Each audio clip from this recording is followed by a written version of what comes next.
everybody. This is Joe Cusick from Cusick Advisors with your Traders Exclusive for this Thursday, St. Patrick's Day, post-Fed Day, post-everybody seems to be happy day.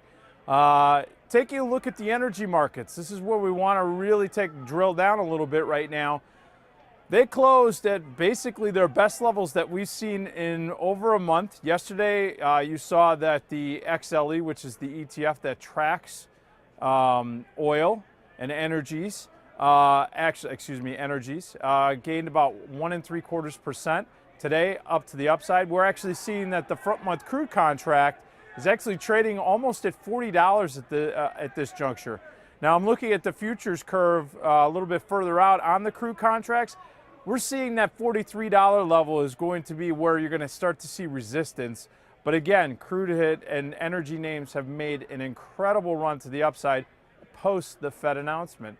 Utilities were strong as well. Yesterday they climbed about 1.5%. This is very interesting, especially since you had the Fed, they did nothing yesterday. You have the China news that's been coming out. You have Europe and their bazookas that they're shooting off. The bottom line is that there is still a quest for yield, for quality, for cash flow. And the bottom line is that utilities still have a bid, even though the markets, specifically the S&P 500, which we'll cover, have been still moving to the upside.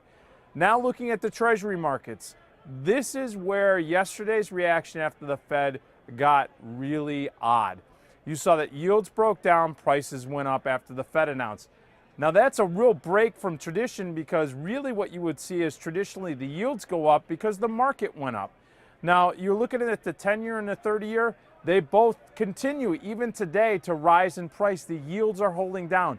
That is not what I see as a sign from the bond market that they believe that there's going to be further economic strength. As a matter of fact, I believe that that type of action is telling us to watch out. There could be some economic weakness on the forefront. Now that being said, the S&P 500 is now 100 points away from being at its highest levels. And that closed yesterday at 2027 and now today over 2030. This is really the highest levels that we've seen the S&P 500 in this large cap equity index since in 2016. And right now, the disconnect between bonds and their yields and equity prices, which we saw yesterday, now it's realigned a little bit, but seeing those yields drop off and stocks still continuing, that could be a potential red flag for me as well. We'll also want to take a look at financials, and that one of the offensive sectors that I keep an eye on, as well as healthcare. Both lagged yesterday, post the market bouncing strongly. This is something that we have to keep an eye on again, folks.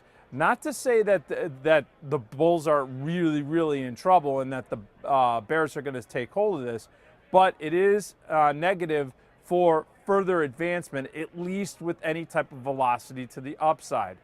Finally, keep an eye on transportation stocks. Transportation stocks are the eyes to the economy. If in fact you start to see that transports and trucking stocks start to slow down on this meteoric rise that they've had for the last 2 months, that again is a potential red flag. Watch specifically on the transports. If you look at the index that tracks it, that's $TRAN, that's up about 20%. We want to see a continuation to the upside. It's breaking through some 2-month resistance. As a matter of fact, today it did that, but we want to see the conviction with some volume.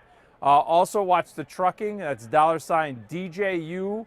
STK is an index that you could take a look at. That's up about 25%. Again, we want to see continuation through that resistance to the upside.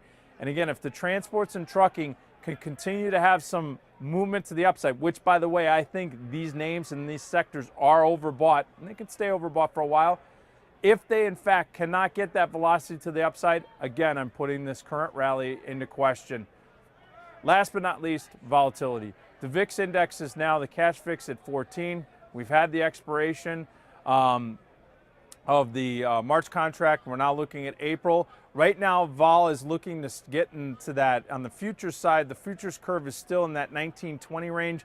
which is telling me that there is still an expectation of potential moderate to violent moves coming up. Now that could be to the upside or the downside.